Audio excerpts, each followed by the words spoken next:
Booga booga.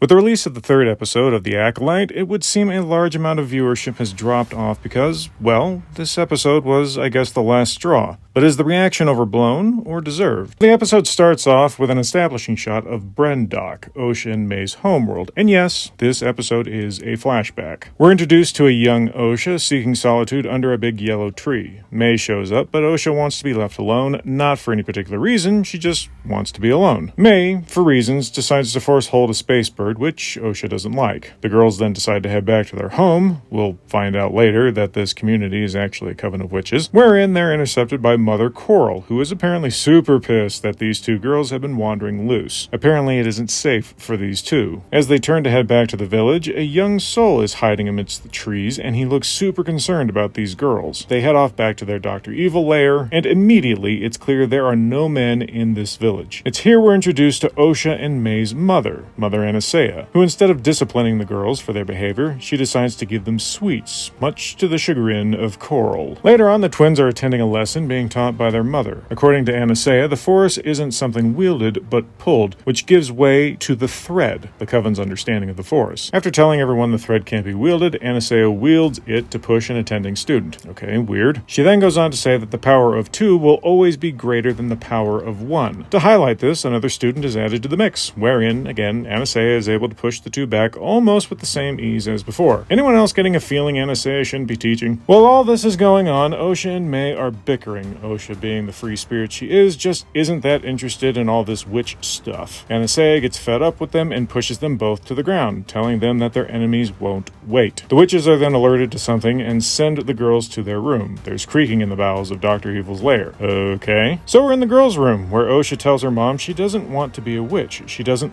want to do the Ascension, which is a witch rite of passage of some kind. Anastasia isn't overly thrilled by this, with May telling her sister of course she wants to be a witch. Osha reminds her sister that the two of them are not the same person, telling May that being a witch is what May wants, not Osha. Anastasia then tells the girls that the Ascension is about facing fear, whatever that means, and that many is better than one. Right.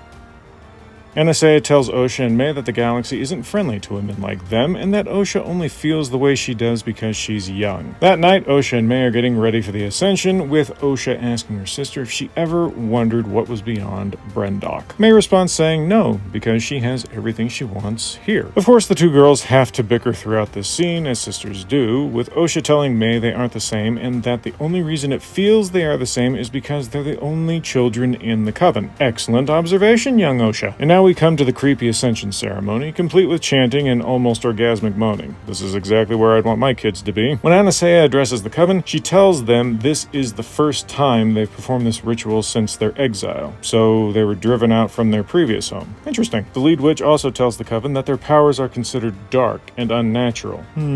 Sounds familiar. Osha and May are ushered to the front of the coven, with Coral telling them to take their place and to claim their destiny. After catching a swirling purple ball of energy, Anastasia asks May if she pledges her allegiance to the flag, and then puts a white swirl on her forehead. When it comes to Osha's turn, she's much more hesitant to affirm her loyalty to the coven. Before the ritual is complete, Jedi crash the party in search of the children. After failing to hide the girls from the Jedi, the witches agree to let the Jedi test the two girls. Of course, this doesn't go well with the rest of the coven. The inner circle devises a plan to have the girls lie during their tests, so the Jedi don't take them away. Osha is reluctant to lie, while May is peachy keen on the idea. But it's during this meeting where we find out that the girls were born through the power of the Force. Okay, sure. When the coven shows up at the Jedi ship, May makes Osha promise her that she'll lie. Reluctantly, Osha agrees. May's tested first, and it would seem she fails with flying colors. When Osha is tested, she tries to lie at first, but Sol, being the clever man he is, tricks Osha into revealing she is Force sensitive. Unable to hide her power, Osha is told that there are others like her. Children, in fact. When she leaves the ship, May knows Osha told the truth, gets angry, and storms off. Osha is then brought to Anastasia at the coven, where she confesses to what she did. May is furious and tries to fight her. After May gets dragged away, Osha tells her mom she wants to be a Jedi. Anastasia, while not happy, tells Osha that they will factor in her wishes when it comes to the coven's decision. Osha starts packing up her things, which is a little preemptive preemptive, I feel, and she is then intercepted by May, who tells her she won't let her leave. How? By killing Osha. Yeah, that makes sense. May then locks Osha in her room and starts a fire that's able to ignite metal and stone. Osha is able to escape, however, into the catacombs of Dr. Evil's lair. While she makes her way to safety, explosions can be heard with screams from the rest of the Coven. Osha and May then catch up to each other where they have a shouting match over a broken bridge. The bridge collapses, sending May into the abyss, while Osha is saved by Soul. The two make their way through the fortress, coming across bodies that don't look burnt. Among them is Anastasia. At some point, Osha apparently fainted because the next time we see her, she's waking up with a breathing mask on her face. Soul tells her that May started a fire that killed everyone. He then offers her apprenticeship and promises to protect her. Now, on the surface, I'm not sure if this episode is any worse than the two that came before. It seems the big issue folks have with it comes from how Osha and May came into being, with many people feeling this is a retcon of established lore and a massive slap in the face, which I can understand. Personally, I don't know if Plagueis' story has ever been fleshed out since Disney's acquisition of the IP, so I don't know if there was an actual retcon. You guys can let me know in the comments. I will say that if there's one thing I'm really not fond of, it's where I think they're taking this story. Specifically, I get the feeling that we're being led to believe that the Jedi are the ones who killed all of the witches. I'm not saying the fire couldn't have killed everyone, but when I first watched this, I didn't think the witches had looked like they had died in a fire. In fact, there doesn't even appear to be flames in the main chamber where all the witches were laying. If I'm correct, and the Jedi did kill everyone, then I would call that potentially a massive failing of this show. Expanded universe aside, the Force as presented in the OT and the prequels is a binary. There is light and dark, good and evil. One guides you towards selfless actions, and the other guides you towards selfish actions. And if the show wants the viewers to believe that these witches were wrongfully accused and wrongfully persecuted, then I can't see how the Jedi would have been able to kill the Coven in cold blood. I suppose the Coven could have resisted if the Jedi had shown up to help when the fire was set, but then I would find it hard for suicidal guilt to be the end result when Torben killed himself. I won't say his decision is impossible, but it would just be odd, especially if the Force is helping to guide your decisions and give you clarity. All that being said, though, the acting in the episode wasn't the worst, with fairly competent people giving adequate performances, even if the writing wasn't anything special. And while I wasn't particularly blown away by the actress who portrayed young May, the little one who played young Osha was actually kind of interesting. She was at least able to sell Osha's fear, disbelief, and conflicting emotions, so well done. Thanks for watching. Stay tuned for the full breakdown of episode 3, and if you enjoyed this video, hit the like button. If you want to stay up to date when content is released, go to the channel page and hit the notification bell.